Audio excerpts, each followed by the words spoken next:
Y el país integra saludos cordiales. Los próximos minutos vamos a analizar lo que fue el anuncio del gobierno nacional de esta apertura del catastro minero, pero a la par, la minería ilegal va avanzando en el país. ¿Qué hacer frente a esto? ¿Cuál es la lectura también que se hace de la naturaleza, lo que está pasando en el país? Para eso agradecemos y damos la bienvenida a Ivonne Ramos de Acción Ecológica.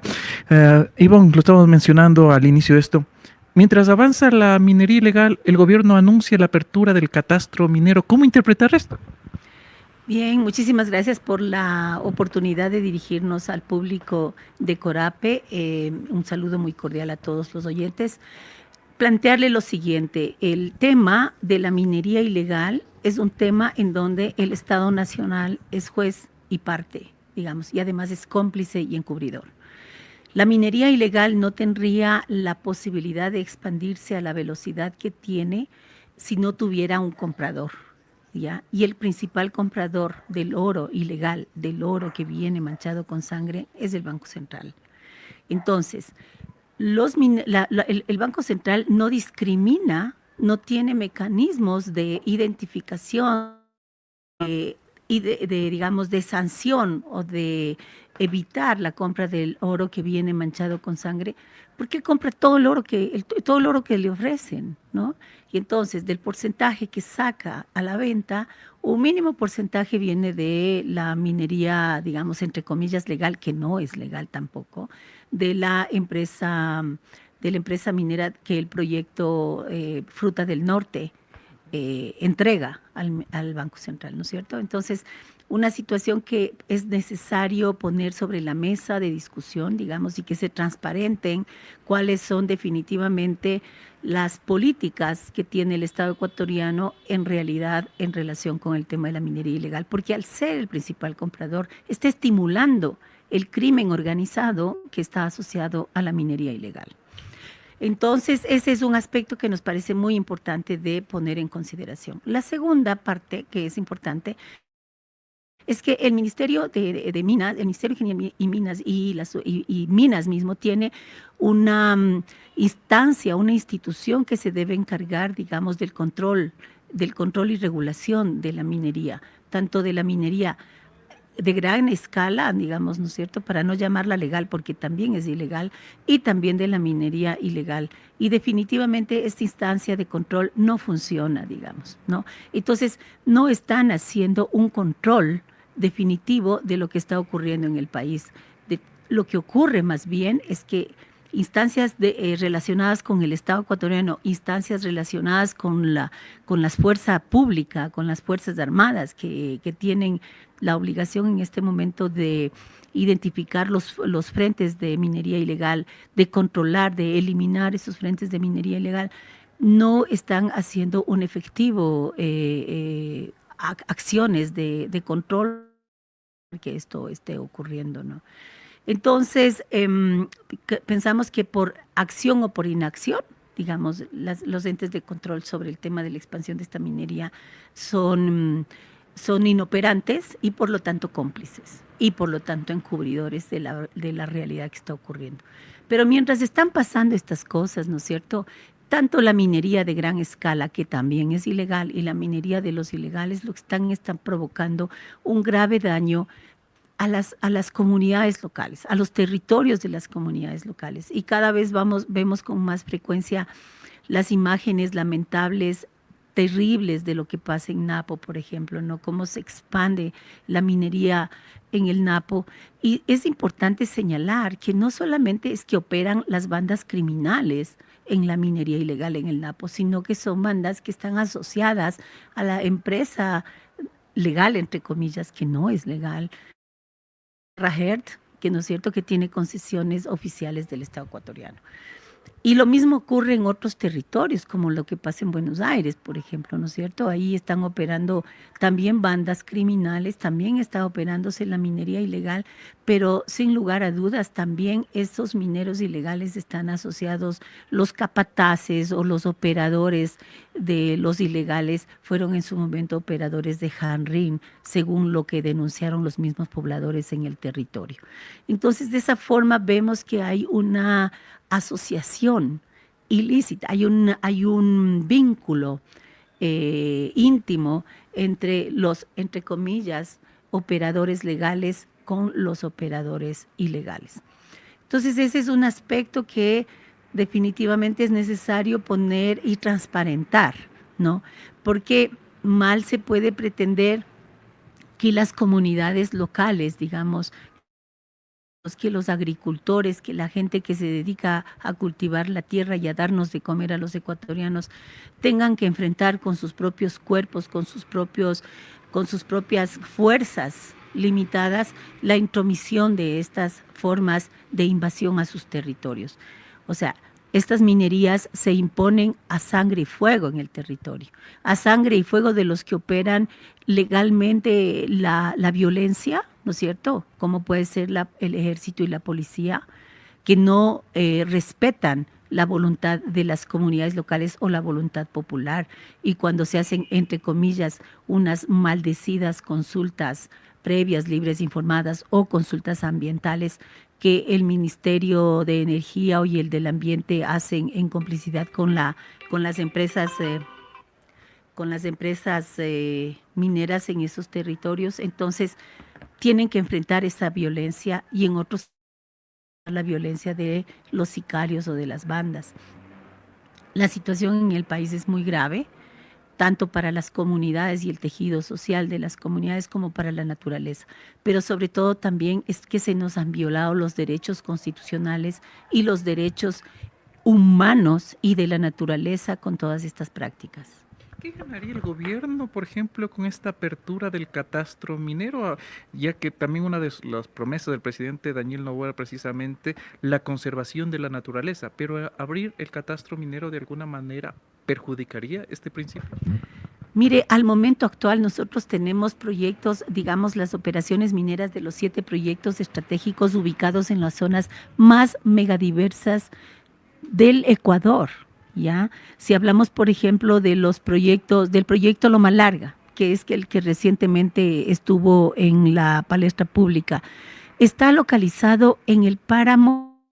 Nacen los 4 ríos más importantes que proveen de agua potable a la ciudad de Cuenca y también a las comunidades aledañas que son generalmente y principalmente ganaderos y proveen de leche a la ciudad de Cuenca y sus aledaños pueblos, ¿no es cierto?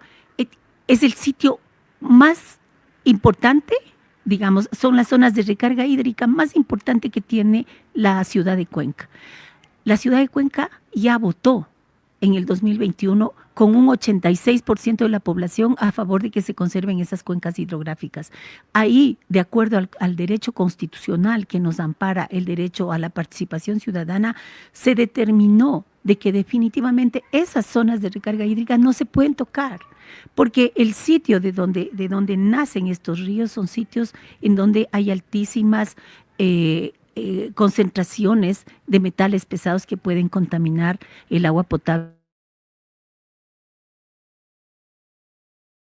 Entonces, está ahí Loma Larga que se pretende a la fuerza y violando todos los derechos de los ecuatorianos imponer ese proyecto.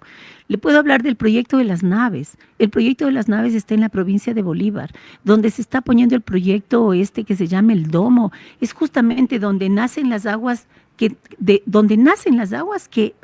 digamos, vierten sus aguas a la cuenca hidrográfica del río Guayas, ¿no? Entonces estaría contaminando y además secando al destruir toda la vegetación aledaña el nacimiento de las aguas de la cuenca hidrográfica del Guayas. Luego tenemos, por ejemplo, el proyecto Mirador, el proyecto Fruta del Norte, el proyecto que se está pretendiendo impulsar de San Carlos Pananza en la cordillera del Cóndor, que está precisamente en el sitio donde nacen las aguas que se van hacia la región amazónica y finalmente riegan el río Amazonas.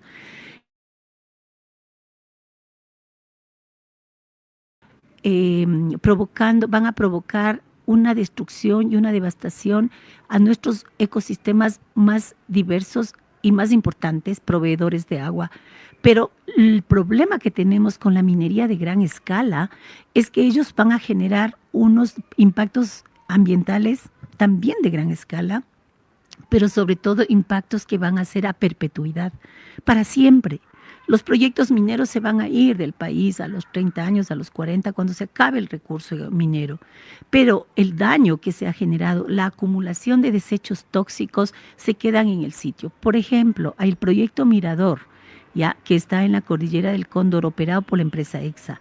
La empresa EXA anunció hace un año, más o menos o dos, que ellos están operando y ellos pretenden sacar 140,000 toneladas, 140,000 toneladas de desechos tóxicos que van en la relavera que se llama Tundaimi, ¿no es cierto?